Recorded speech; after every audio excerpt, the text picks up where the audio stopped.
A todos, é com muita alegria que eu venho falar aqui nessa casa, que é a casa que eu estou desde os primeiros dias. E hoje eu vou falar sobre a visão espírita do idoso. É interessante que eu tinha que preparar um assunto para falar. E, antes de preparar o estudo, eu acordei com a nítida impressão que eu tinha que falar sobre o idoso. Não tem mediunidade nenhuma, só mesmo intuitiva. E eu procurei preparar alguma coisa e pretendo passar para vocês aqui o que eu estudei, tá? Então vamos lá. Olha que coisa mais deliciosa ver os nossos rostos daquelas pessoas que já têm anos de experiência na vida física, né? Então, o que a gente sabe? Que os idosos de hoje serão as crianças do futuro. Que a vida não para, que a vida corre ininterruptamente, que aqueles que hoje têm corpos velhos, marcados pela vida, marcados pelo tempo, serão bebês no futuro, serão crianças, serão adolescentes, a vida não para. Tudo é sequência na lei de Deus, não há uma interrupção da vida. Nascemos e renascemos quantas vezes foram necessárias. Ninguém é novo, ninguém é velho, ninguém é jovem. Nós estamos jovens, ou estamos idosos, ou estamos bebês. A vida é uma sequência sem fim. Emmanuel, em O Reformador, as atuais posições e funções específicas das gerações de hoje já estiveram trocadas em vidas passadas e ainda se inverterão em vidas futuras. Aquele que hoje educa foi educado no passado e vai educar futuramente. E assim o progresso se faz. Aquele conhecimento que se adquire vai ser passado, vai ser transmitido. E assim a humanidade vai evoluindo. Essa é a lei do progresso. Por quê? Porque nós passamos por encarnações. O espírito precisa de encarnar para adquirir experiência, para adquirir inteligência, para passar por tudo aquilo que ele precisa para a sua evolução, para despojar-se de todas as suas imperfeições. Quantas encarnações serão necessárias? Não importa. Quantas eles precisarem, quantas eles forem necessárias, assim como um aluno que cumpre aquela meta com zelo, ele vai cumprir de forma mais rápida, necessitando de menos corpos, mas aquele espírito mais renitente, que não sabe direcionar a sua vontade, que não aproveita as suas oportunidades, ele não vai ter tanto êxito quanto aquele que aproveita mais a sua oportunidade. A encarnação é um estado transitório do espírito. Somos seres espirituais que passamos por experiências humanas. Esse corpo é simplesmente um instrumento de trabalho. Na verdade, a nossa vida verdadeira é a nossa vida espiritual. Isso daqui é como se fosse um vestibular. Aqui como se fosse uma prova, uma oportunidade abençoada de nosso crescimento, de nossa evolução, de nosso desenvolvimento. E essa nossa vida passa por fases que, na verdade, são estágios que o espírito passa.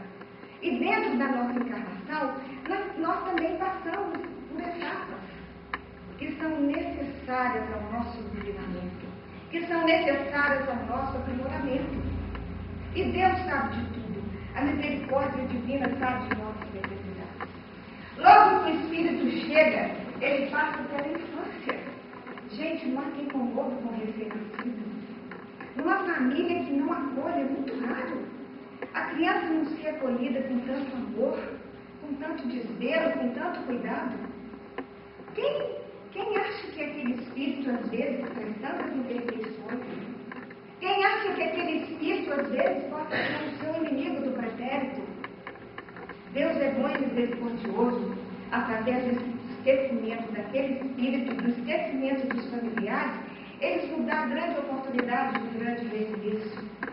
É ali que aquele espírito, através do cuidado dos pais, ele pode desenvolver as suas potencialidades. Eles podem, através do ensinamento dos pais, da educação, ele pode corrigir as suas más tendências, porque é uma plasticidade, uma maleabilidade muito grande. O espírito ali tem a chance de correção, é a grande chance de recomeço. Olha a função da infância, olha a responsabilidade dos pais na correção daquele espírito. É a grande oportunidade. Dr. Lugo Orfacuri, um grande neurologista de São Paulo, da Associação Médica Espírita de São Paulo, veio aqui há uns anos atrás, e disse que até os 3 anos temos que falar com a criança sobre Jesus e o trabalho. E prova isso através de trabalhos científicos, através de conexões do cérebro. Essa história que deixasse que a criança cresça para ensinar sobre religião, sobre assuntos morais, sobre coisas sérias, não é verdade. É ali de criança que se corrigem as más tendências, que se ensinam coisas sérias, que se dá noções de equilíbrio, de trabalho, de correções. É ali que o espírito está suscetível à evolução e à correção, pelo esquecimento dele. Há quem diga que ali é um período de convalescença, tá? Aí, porque é uma transição da vida espiritual para a vida corpórea. Aí vem a adolescência. A adolescência é todo um aflorar do passado, porque é ali que o espírito vai reassumir a personalidade que ele tinha.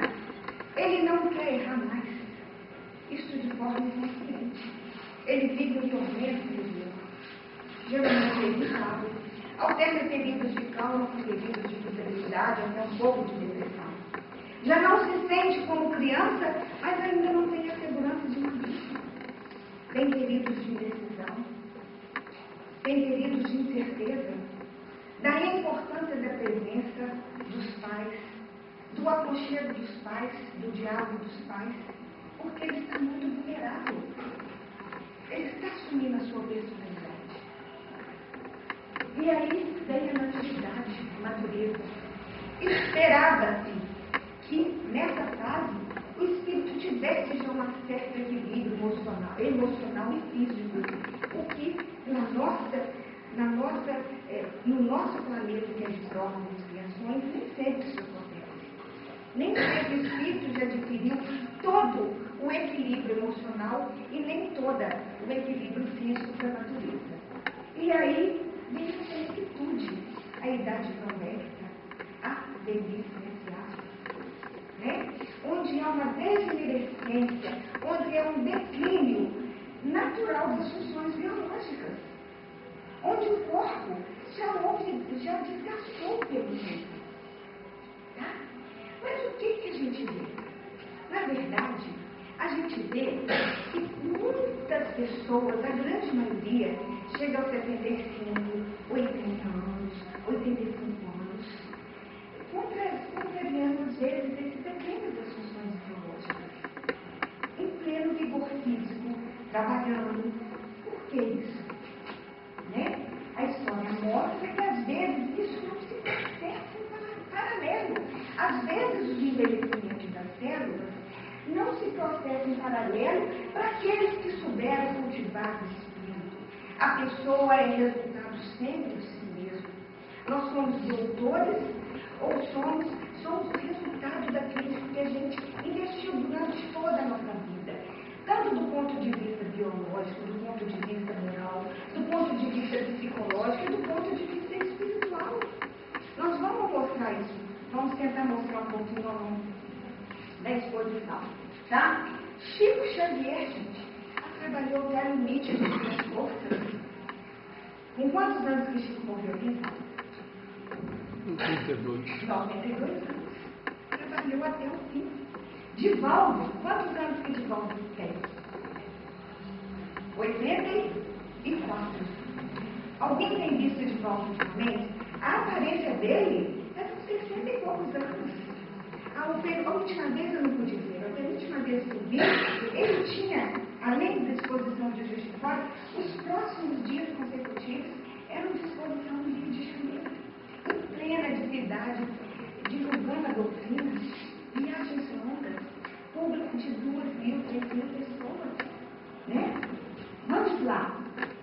Verdi, com Prosaico aos 70 anos, Otelo aos 74, Ave Maria aos 84.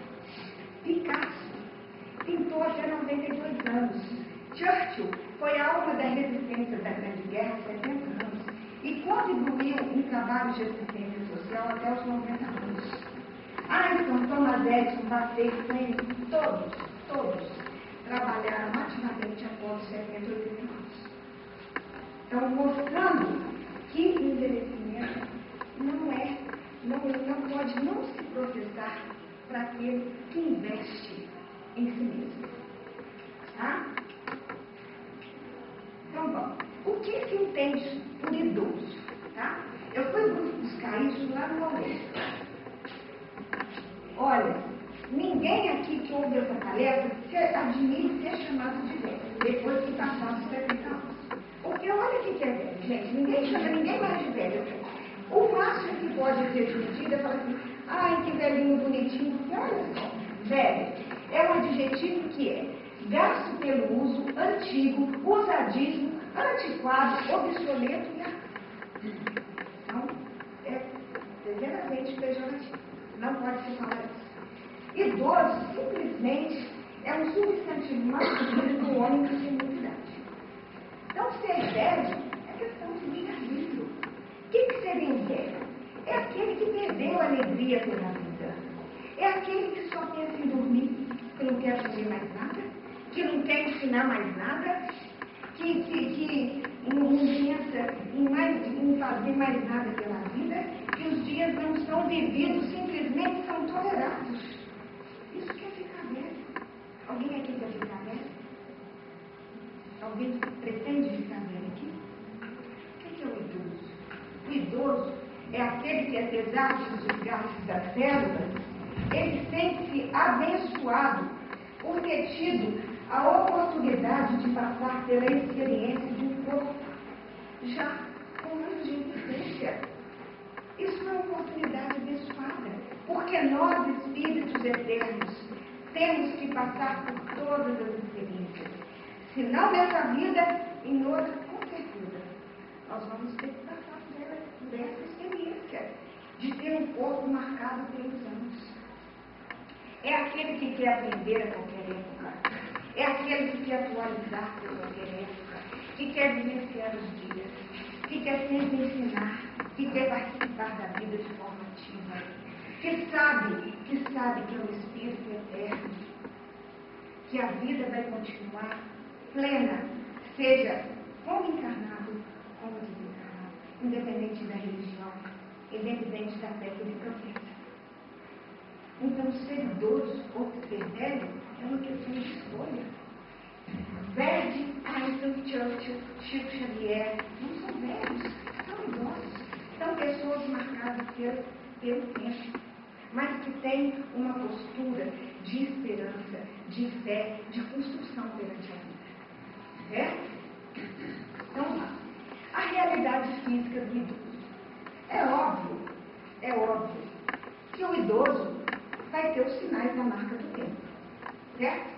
A pele fica diferente, fica mais frágil, com rugas.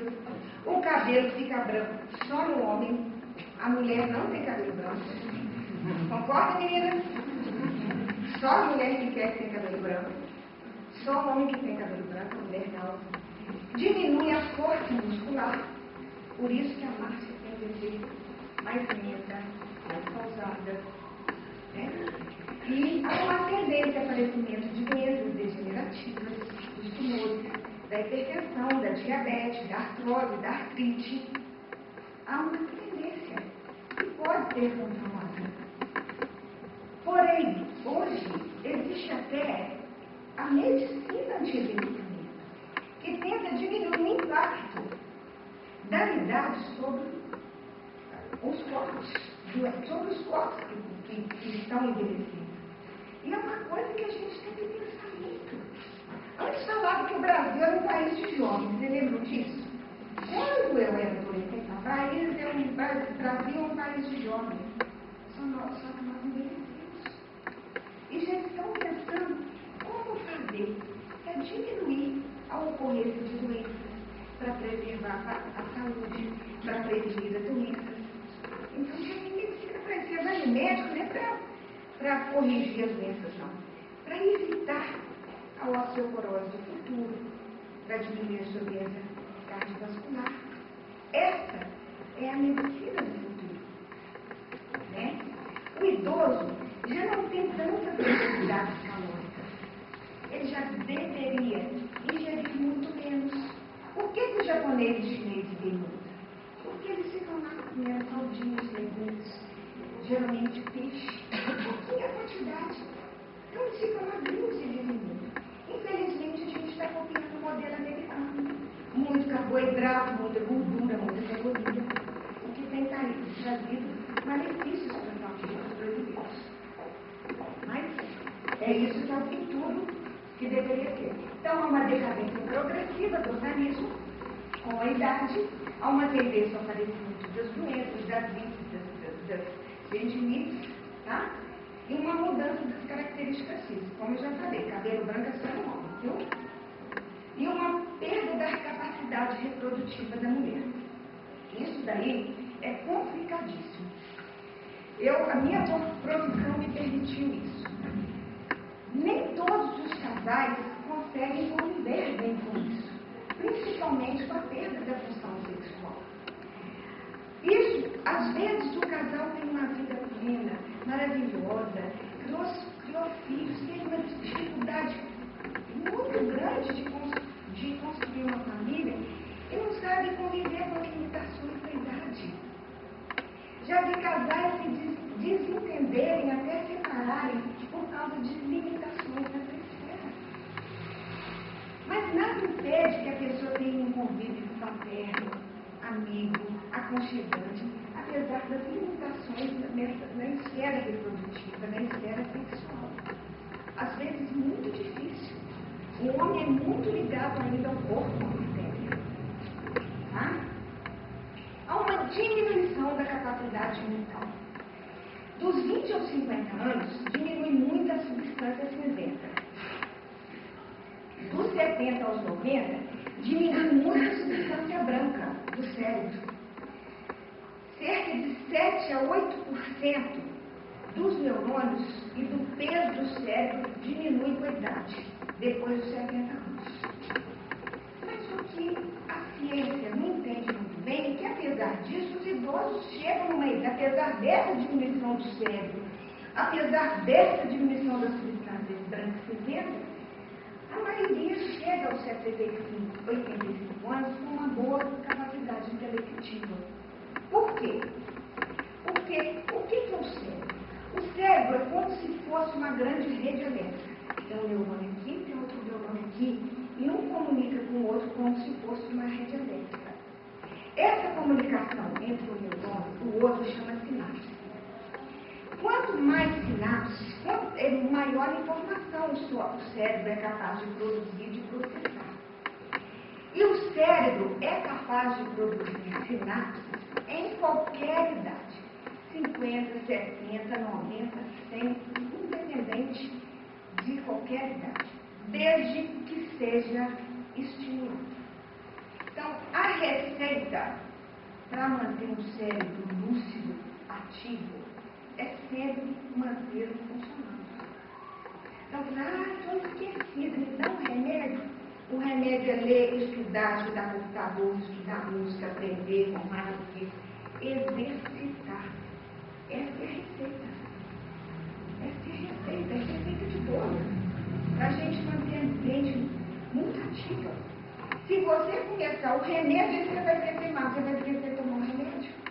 O nosso remédio somos nós mesmos, as nossas atitudes, os nossos comportamentos. Nós somos médicos de nós mesmos, assim disse André Luiz. Tá? Mas o homem não é um aglomerado de trimões de células, porém de diversidade emocional. É tão importante, gente, esse comando do cérebro sobre o corpo, e isso não é novidade. Os cientistas gregos, lá na antiguidade, já falavam quanto é importante a ação da nossa mente sobre o corpo. Só que o que se dizia antigamente, e a pessoa acreditava ou não, hoje é comprovado por experiência científica, por evidência científica. A medicina hoje é toda baseada em evidência científica. Só se pode falar se uma coisa é verdade ou não, se ela for comprovada cientificamente através de evidência. Só assim, não tem nada de eu achei que esse remédio vai fazer esse efeito, que isso vai ser bom para tal doença. Não, hoje não se admite isso. Tem que ter uma evidência científica para comprovar a eficácia de tal medicamento, a ocorrência ou não de tal doença. O que a ciência fala hoje? Né? Quais os reflexos da educação do espírito sobre a sua saúde? Do seu psiquismo sobre o seu corpo? Isso daqui, eu acho que quem entender tudo que eu falei e lembrar desses dois próximos quadros que eu falar agora, eu vou ficar muito satisfeita. Tá? O que a ciência fala hoje? Estresse, agressividade. Tá? Agressividade, a gente pensa às vezes só num socando o outro, batendo o outro, roubando o outro.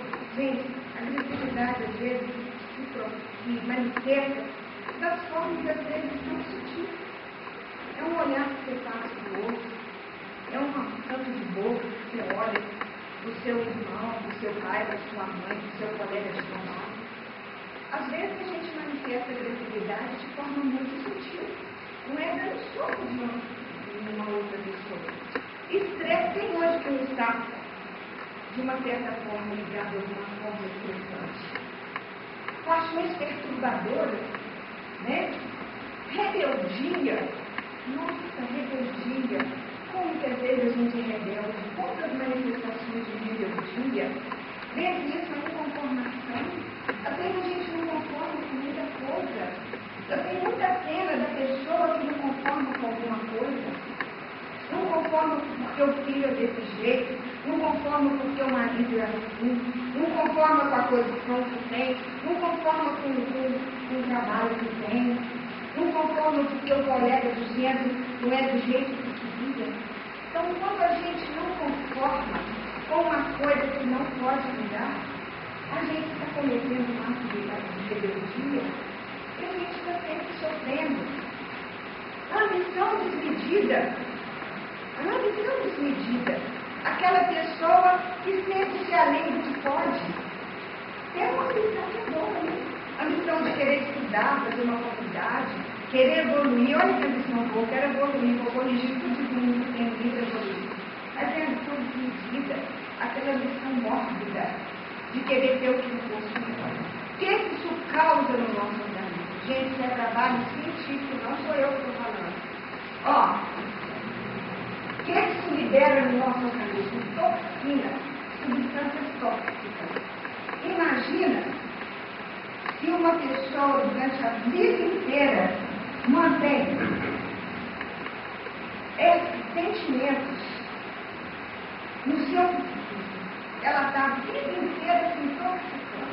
Não adianta o médico fazer tomografia, ressonância magnética, milhões de sangue, milhões de danos, porque o seu próprio organismo é gerador de substâncias tóxicas que acabam gerando desequilíbrio, mal-estar, doença. Então é questão de inteligência. Combater tudo aquilo que deixa o nosso organismo doente. Em contrapartida, tá? Que a pessoa mantenha uma atitude de esperança. Não, isso não está certo, mas eu pensei em Deus que eu posso mudar, eu posso melhorar. Os dias melhores virão. Tá? Se eu tenho boas ideias, ai meu Deus, como é assim, né? Quem sabe ele teve uma boa intenção? Substituir pensamentos novos por bons pensamentos, né? Manter uma fé, manter uma atividade religiosa. Isso faz bem para as pessoas. Está provado que as pessoas que cultuam, que cultivam uma fé, têm um transcorrer de suas enfermidades muito melhor. Elas superam muito mais a dor. O curso de suas doenças é muito melhor do que as outras que não rezam, que não oram, que não que não acreditam que podem melhorar, tá? Que tem amor, amor é um sentimento bom, não é paixão, não é identidade, não que sabem amar o outro, que tem um sentimento puro de compaixão, de amor, que tem planos edificantes, pensando, meu Deus, o que eu vou fazer com aquele vizinho meu que Deus quer esbarrar no meu pecado? Né? Vou lá ver o que a gente pode fazer. Mas que tem planos bons, que pensa bem, que mantém um padrão bom na sua vida, que tentam manter a paz e continuam a paz. Olha, poderia existir tanto outro caso, tanto esse caso, de tantas outras vidas que têm entusiasmo pela vida. O Espiritismo e a ciência mostram que a gente não deve ser triste, a gente deve ter esperança, entusiasmo deve ser triste. A gente não tem que ser triste, não, a gente tem que ser feliz, tem que ser alegre, tem que curtir a vida com entusiasmo e esperança. Por quê? Porque isso é questão de inteligência. Alguém aqui quer ter toxina no organismo? Alguém quer ter? Eu também não quero. Por quê? Eu quero ter endorfina, que dá sensação de bem-estar. Isso faz o meu cérebro liberar endorfina, interleucina, interferon, que estão diretamente ligadas aos desejos orgânicos e um monte de outras substâncias. Então, por questão de inteligência, vamos tentar substituir maus pensamentos por bons pensamentos, ideias ruins por ideias boas, ressentimento por perdão, falta de esperança por esperança e confiança. Vamos deixar que o nosso cérebro deixe de produzir toxinas para produzir endorfinas, interleucinas e interferões. Certo? O idoso deve trabalhar, gente? Deve? Deve. O que é trabalho na visão espírita? Muito bem, qualquer atividade útil. A gente tem uma noção de trabalho, uma coisa que cansa, que define, não. Tudo que é bom, que é útil, é considerado trabalho. Então, o idoso deve trabalhar, sim. Ele deve ocupar o seu tempo de uma forma útil. E a gente deve favorecer essa função. Né? Claro que no limite de suas forças. Também a gente não deve impor ao idoso um trabalho que está além daquilo que ele possa fazer. Eu até pensei, às vezes eu trabalho com boa saúde, às vezes eu vejo aquela vovó cuidando daquela monte de netos, às vezes não dão conta mais, os dois janeiro gelados. A gente não sabe, às vezes, como que tem que ser possível. Mas deve trabalhar sim, tá? Tem um homem direito de repousar na velhice? Tá? Sim. Dentro de uma limitação. Sim, tem direito, de acordo com as forças. Às vezes, ele não tem limitações físicas. Ele não tem diminuição da força muscular, ele não tem uma tendência de doença, às vezes ele não está dando conta de trabalhar. Eu falo, quando eu vou falar um pouco sobre isso, eu tenho muita preocupação às vezes com a aposentadoria, principalmente nos homens. Os homens se levantam.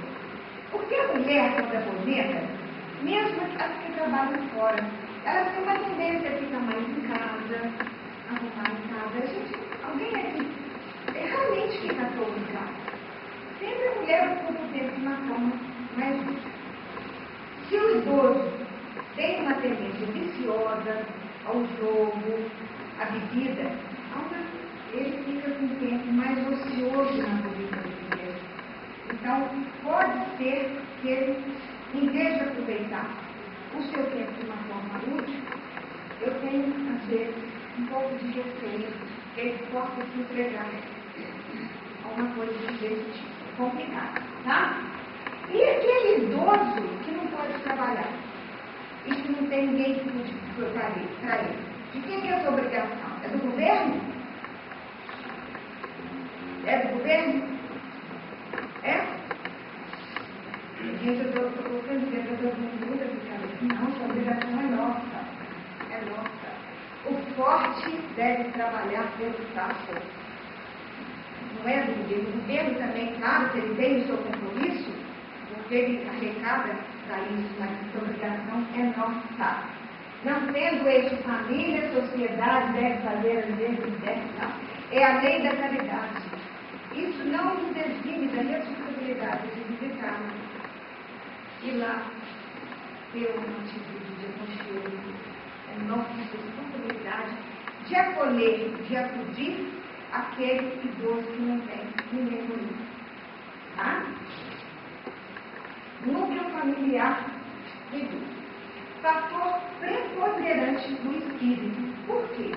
A família, gente, é importantíssima.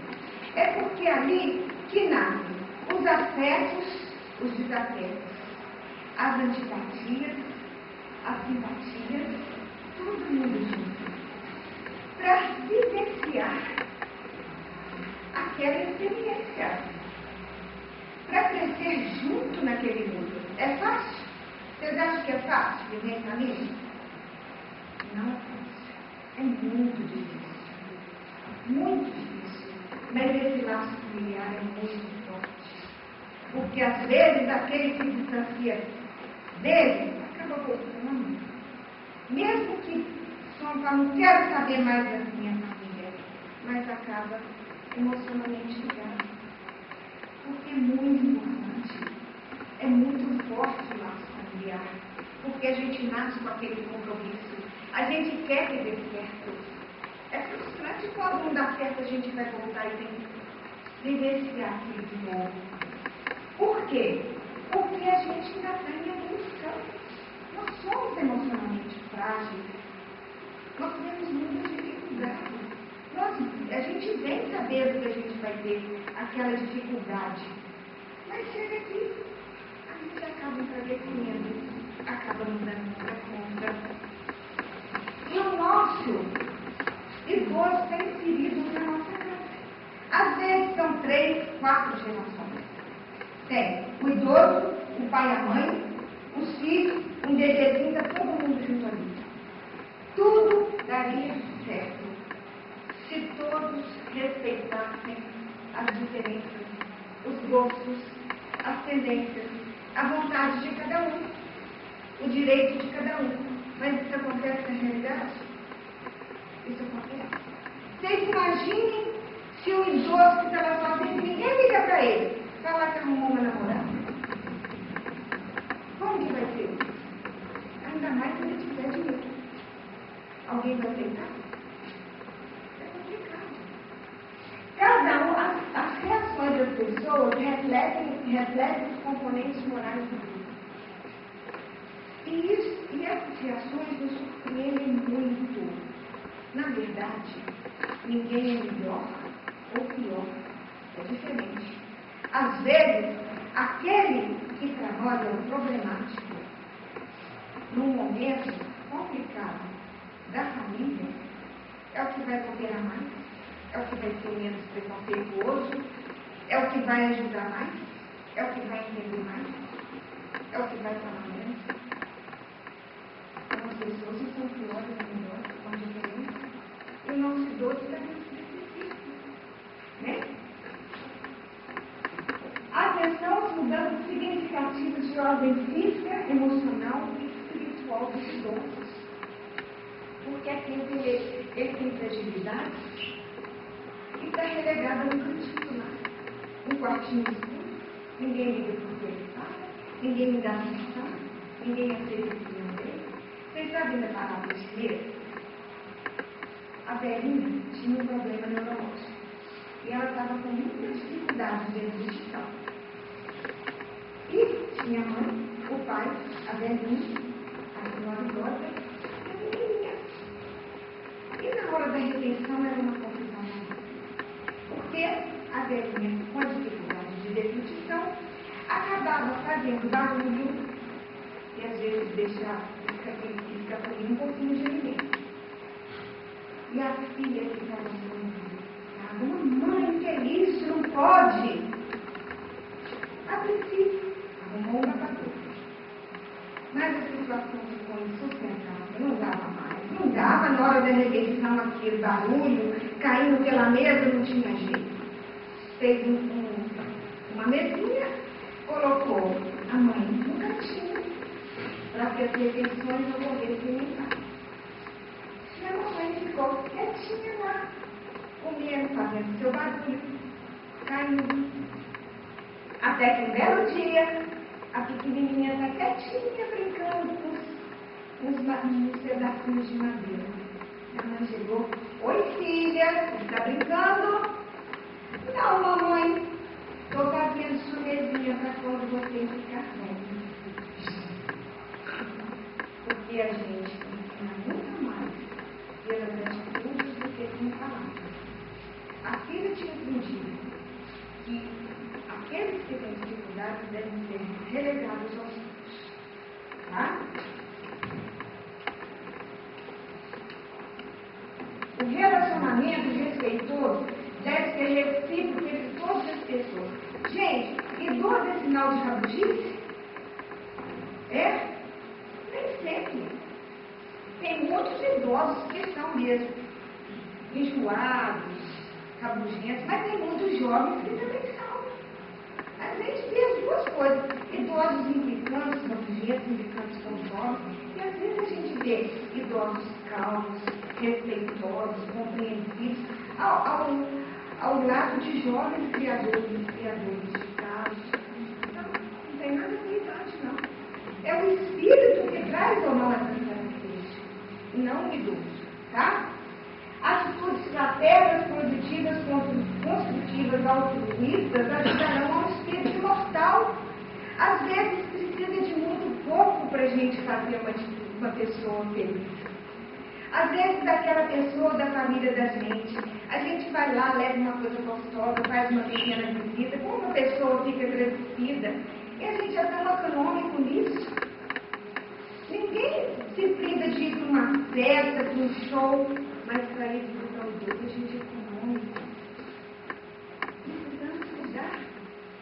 Tem uma historinha que um menino de 4 anos estava na janela e viu um vizinho, já idoso, chorando muito, porque a companheira tinha desencarnado.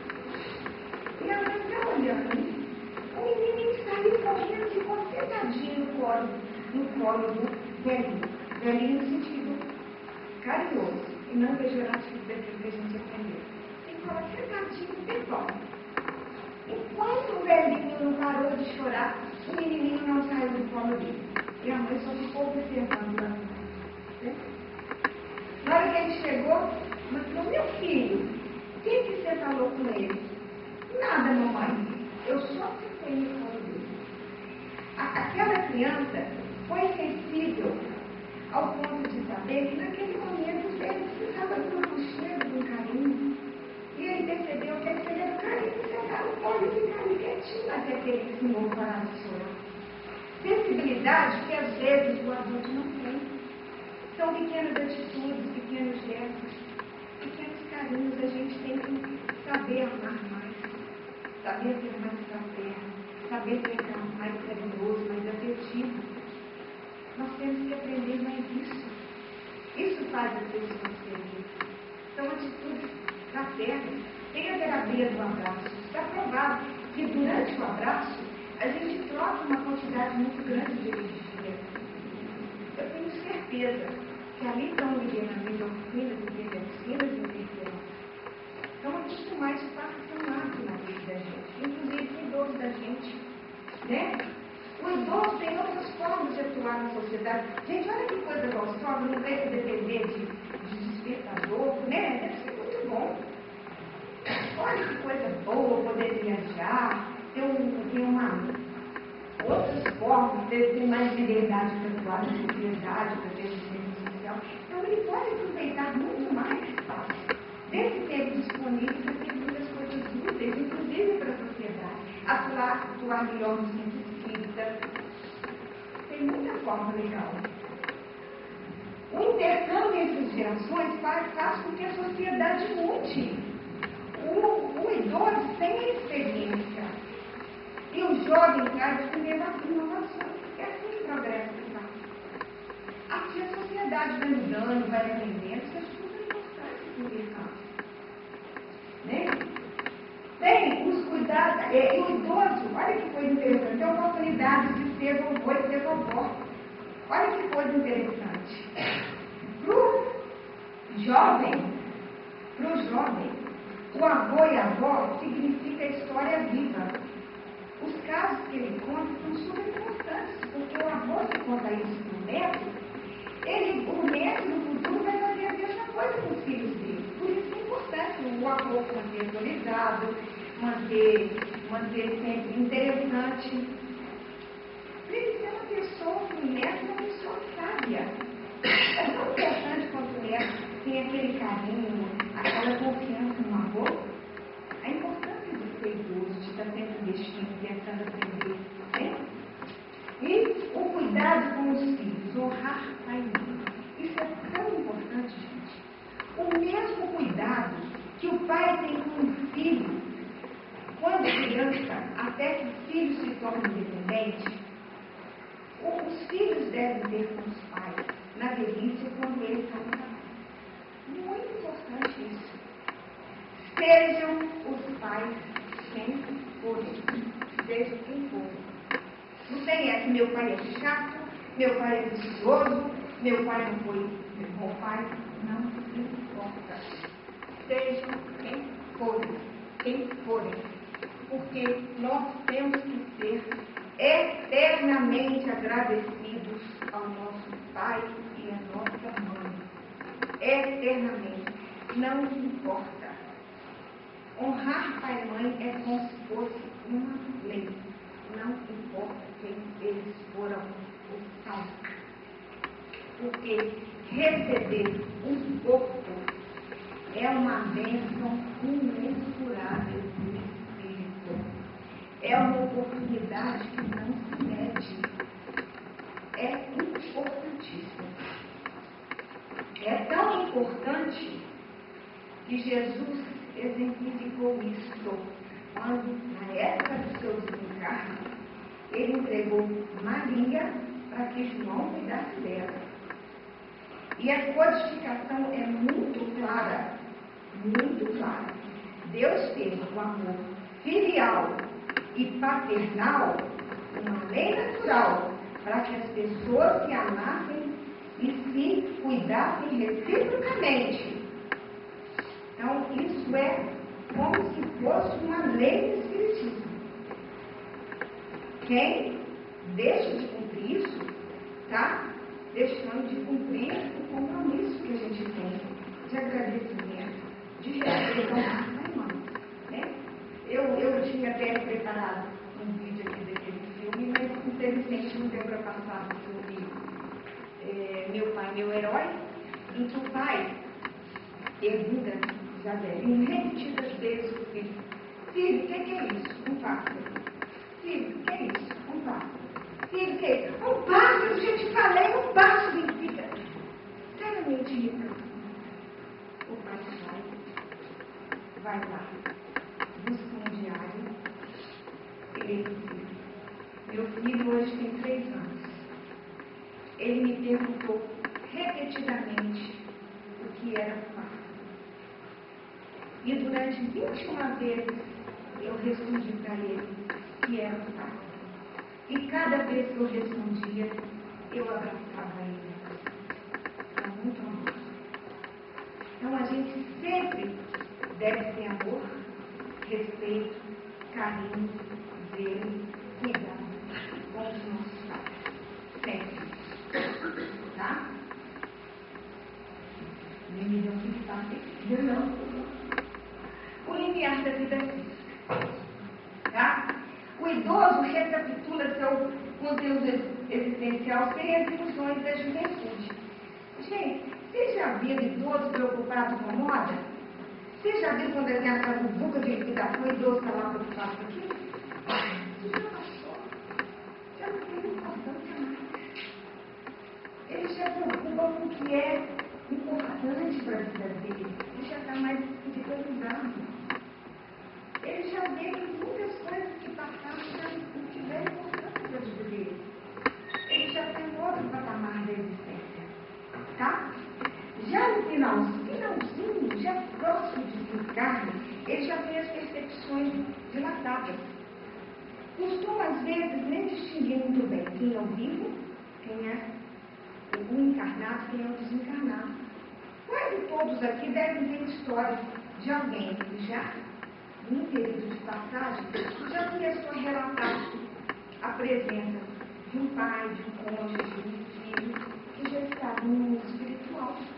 Às vezes, não fazendo a distinção mesmo de quem era encarnado, de quem era desencarnado. Tá? Assim como ninguém nasce só, ninguém morre ao abandono. As situações, elas são muito variadas. Tá? O que acontece com aquele, um idoso ou todos que desencarnam? Geralmente, vai ser recebido por aqueles que antecederam. Como da boas-vindas, como aquele bom filho que retorna à casa do pai. Sem contar com os técnicos da espiritualidade, que vêm ajudar no desligamento, e também com o coach, com o protetor espiritual que vem auxiliar naquela passagem. Tá? O idoso vai estar no mundo espiritual dependendo de uma série imensa de situações. Nunca um desencarne é igual ao outro. Nunca. De ninguém. Do idoso, de uma pessoa na madureza, nunca. Tá? Varia com o estado vibratório, conhecimento e aceitação da morte da pessoa. O que a gente sabe pela codificação pelas normas subsidiárias é que geralmente a pessoa vai ser recolhida nos hospitais, nos abrigos do mundo espiritual.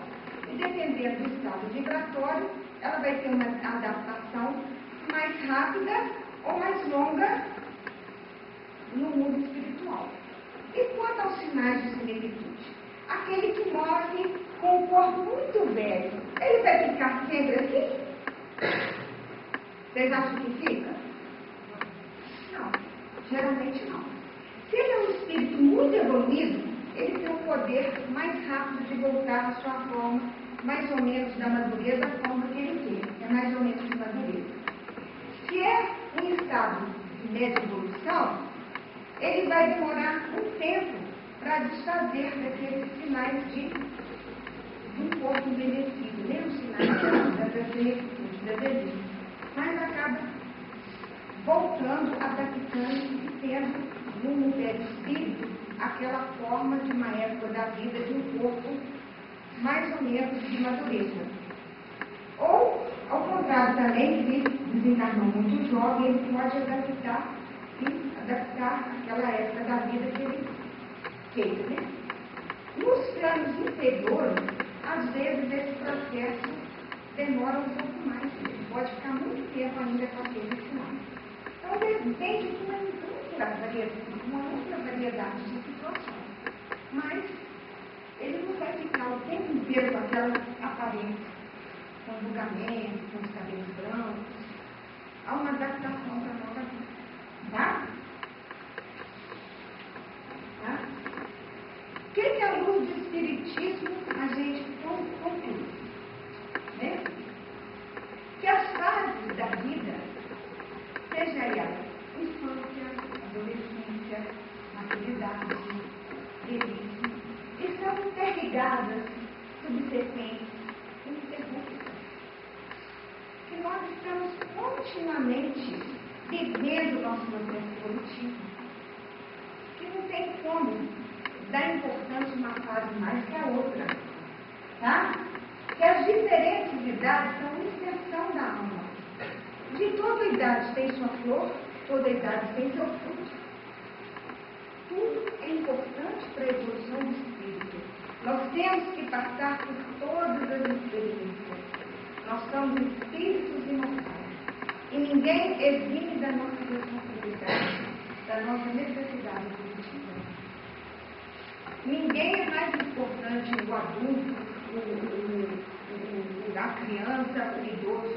Nós somos espíritos em evolução. Tá? É uma falha priorizar a juventude em detrimento de outros ramos. Há uma tendência agora, né? Que o jovem é mais bonito, que o jovem é mais saudável, que o jovem tem melhor performance, né? Eu tenho um carinho especial pelos idosos. Às vezes eu falo, mas a senhora está tão linda, mas a senhora está achando bonita, eu acho linda. E realmente todo mundo pode ter bonito na sua idade. Realmente eu acho que às vezes tem senhora lindíssima.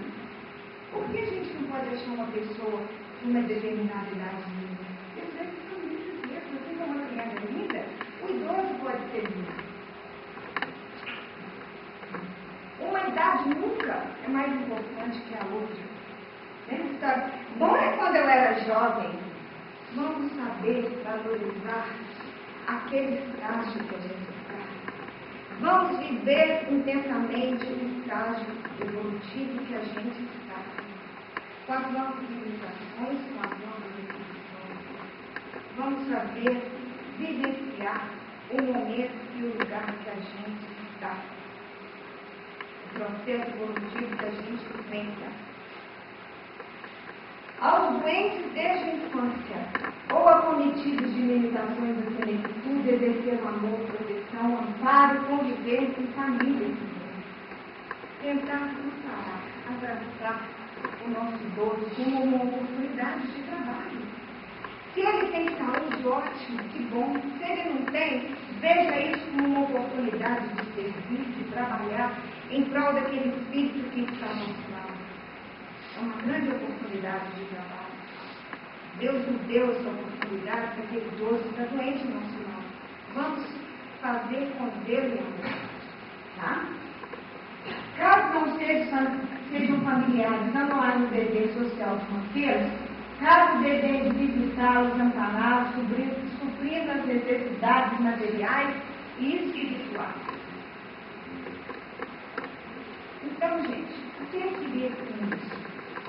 Recordar e falar um pouquinho sobre os idosos. O Brasil hoje ocupa o 11º lugar em idosos no ranking mundial. E a previsão é que nos próximos anos nós ocuparemos o 6º lugar. Claro, nós estaremos dentro dessa estatística. Um pouco mais. Vamos pensar. Como estou agindo com aqueles idosos que me cercam? Será que eu estou fazendo com eles aquilo que eu quero que façam comigo quando eu for idosa? Se eu chegar à bênção de ser uma idosa? Será que eu estou investindo na minha delícia, na minha idade progressa? Será que eu estou me alimentando de forma adequada? Exercitando, plantando a paz entre as pessoas, aos familiares, cultivando as amizades? Será que eu estou mantendo a paz, a saúde, exercitando o amor, o perdão, a fraternidade, a alegria, o entusiasmo, a fé, a esperança nas pessoas? O que eu estou fazendo na minha vida? Será que meu organismo está produzindo as toxinas ou a vida? Como estou me comportando frente ao meu futuro e ao futuro daquele do céu? O que a gente pode dizer que, à luz da doutrina espírita, a gente deve acreditar no Pai, ter Jesus sempre como modelo e guia, e não temer nunca nada. Aquele que crê na doutrina espírita, que estuda a doutrina espírita, que acredita nos ensinamentos de Jesus, não tem medo de nada. Não tem medo da velhice, não tem medo da doença, não tem medo da viuvez, não tem medo da pobreza, não tem medo de ficar sozinho, não tem medo de nenhuma intempérie, nenhuma ocorrência. ocorre na vida está dentro de uma lei natural e ocorre para o nosso bem.